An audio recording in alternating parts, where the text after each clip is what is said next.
2024 has been a brutal year for the transgender community. Violence against trans folks, especially trans women of color, is a national crisis.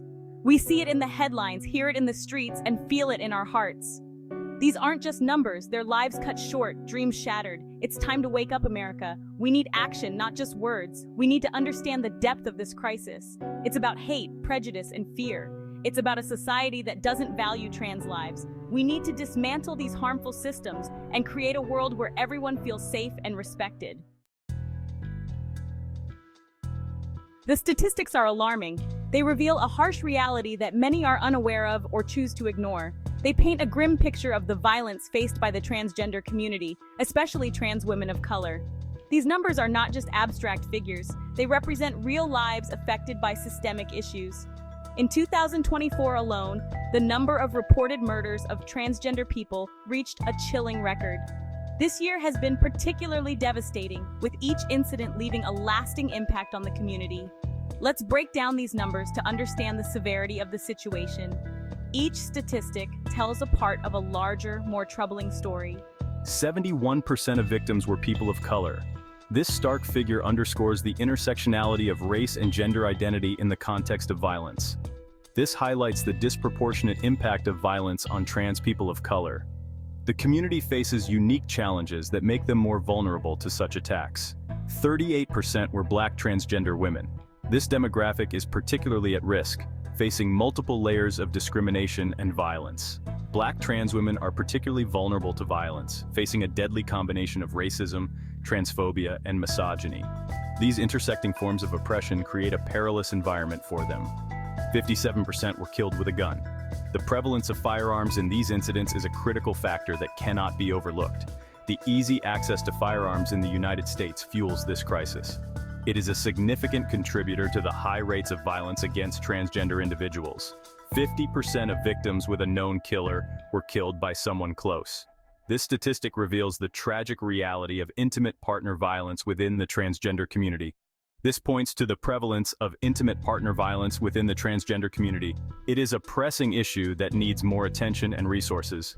33% were misgendered or dead-named by authorities or the press. This disrespectful treatment further marginalizes and dehumanizes the victims. This disrespect adds insult to injury, further dehumanizing victims. It perpetuates a cycle of ignorance and insensitivity that needs to be broken. These numbers are not just statistics. They represent real people with lives, dreams, and loved ones. Each figure is a person who had hopes and aspirations, now tragically cut short. Each number is a tragic story of a life lost too soon. We must remember that behind every statistic is a human being who deserved better. Their stories compel us to act, to advocate for change, and to ensure that their lives were not lost in vain. Kenji Spurgeon was one of those lives that shone brightly, even in the darkest of times. A 23-year-old Black trans woman from Seattle, Kenji was a bright light with an infectious smile and quick wit. Her presence could light up any room, and her laughter was contagious. She had a gift for uplifting others, always ready with a kind word and a listening ear. Kenji was the kind of person who made you feel seen and heard, no matter what you were going through. Kenji dreamed of opening a community center where LGBTQ+ youth could find support and acceptance. She envisioned a place where young people could come together, share their stories, and find solace in a community that understood them. I always wanted to create a space where everyone feels safe and loved, a place where we can all just be ourselves, without fear of judgment or discrimination. A place where we can all just be ourselves. Kenji's vision was to build a sanctuary, a haven for those who needed it most. On July 1st, 2024, Kenji's light was tragically extinguished. The news of her passing was a devastating blow to all who knew her. She was shot and killed in a senseless act of violence. The loss of Kenji was not just a personal tragedy, but a stark reminder of the dangers faced by the trans community every day. Her death sent shockwaves through the Seattle LGBTQ+ community and beyond, igniting a call for justice and change. People came together to mourn, to protest, and to demand a safer world for trans individuals, a stark reminder of the constant threat of violence that hangs over trans lives. Kenji's story is a painful illustration of the work that still needs to be done to protect and uplift trans voices. Kenji was more than just a statistic. She was my sister, my friend. Her dreams, her laughter, her love, all gone in an instant. Her dreams, her laughter, her love, all gone in an instant. But her spirit lives on in the hearts of those who loved her. We remember Kenji not just for the way she died, but for the way she lived, with courage, kindness, and an unyielding hope for a better world. Kenji's story, like so many others, is a stark reminder that behind these statistics are real people with hopes, dreams, and loved ones. Each number represents a life, a journey, and a unique story that deserves to be heard and respected. We can't let their stories be reduced to numbers. We must see them as individuals who have faced immense challenges and have shown incredible resilience. We must remember their names, their faces, their stories. Each one of them has left an indelible mark on their communities and on the hearts of those who knew them. We must honor their memories by fighting for a world where trans people can live authentically and safely. This means advocating for their rights, supporting their causes, and standing up against injustice.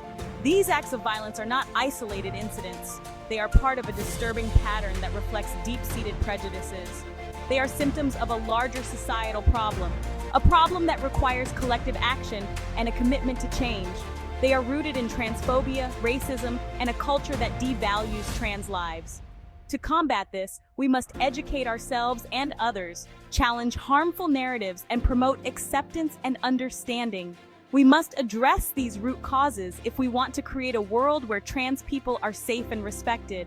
It is our collective responsibility to ensure that every trans person can live without fear and with the dignity they deserve. Section 5. Intersectionality, where identities collide. We can't talk about trans violence without talking about intersectionality. This means understanding how different forms of oppression, like racism, transphobia, and sexism, overlap and intersect. Black trans women, like Kenji, are at the sharp end of this intersection. They face a unique and dangerous cocktail of discrimination. It's not enough to fight one form of oppression. We must fight them all. We need to dismantle the systems that perpetuate these inequalities and create a world where everyone is valued and respected. Section 6. The gun violence epidemic's grip. The gun violence epidemic in America plays a tragic role in this crisis. Too many trans lives are cut short by bullets. Easy access to firearms makes it far too simple for hate and fear to turn deadly. We need common-sense gun control measures to stem this tide of violence. This includes stricter background checks, bans on assault weapons, and red flag laws. Our communities deserve to be safe from gun violence. Section 7. Intimacy turned deadly. The fact that many trans people are killed by someone they know is a chilling reminder of the prevalence of intimate partner violence. This violence can be physical, emotional, or sexual. It's about power and control. We need to create safe spaces for trans people experiencing intimate partner violence. This includes providing access to shelters, counseling, and legal aid. We also need to educate the public about the signs of abuse and how to get help. Section 8. Misgendering, a final disrespect. Even in death, trans victims are often denied dignity and respect. Misgendering and dead naming, using a trans person's birth name instead of their chosen name, is a form of erasure. It invalidates their identity and experiences. We must demand that authorities and the media use a trans victim's correct name and pronouns. This is a matter of basic respect and accuracy. It's about honoring their truth and their journey. Section 9. Breaking the cycle of violence. Breaking the cycle of violence requires a multifaceted approach. Education is key. We need to teach tolerance, acceptance, and understanding from a young age. We need to challenge transphobic attitudes and behaviors wherever we see them. We also need to advocate for policies that protect trans people from discrimination. This includes housing, employment, healthcare, and education. When trans people are empowered to live full and authentic lives, we all benefit. Section 10. Honoring Kenji, uplifting trans lives. Kenji's story, while tragic, can be a catalyst for change. We must honor her memory by fighting for a world where trans people are safe, respected, and celebrated. We can start by supporting organizations that work to end violence against trans people. We can donate our time, money, or voices to these causes. We can also educate ourselves and others about the issues facing the trans community. Knowledge is power, and we can use it to create a more just and equitable world. Section 11, a call to action. Stand up, speak out. This isn't just a trans issue, it's a human issue. We need everyone to stand up and speak out against transphobia and violence. Silence equals complicity. Use your voice to amplify trans voices. Challenge transphobic jokes, language, and behavior. Support trans-owned businesses. Educate yourself on trans issues. Be an ally. Together, we can create a world where Kenji's light and the light of all trans people shines brightly.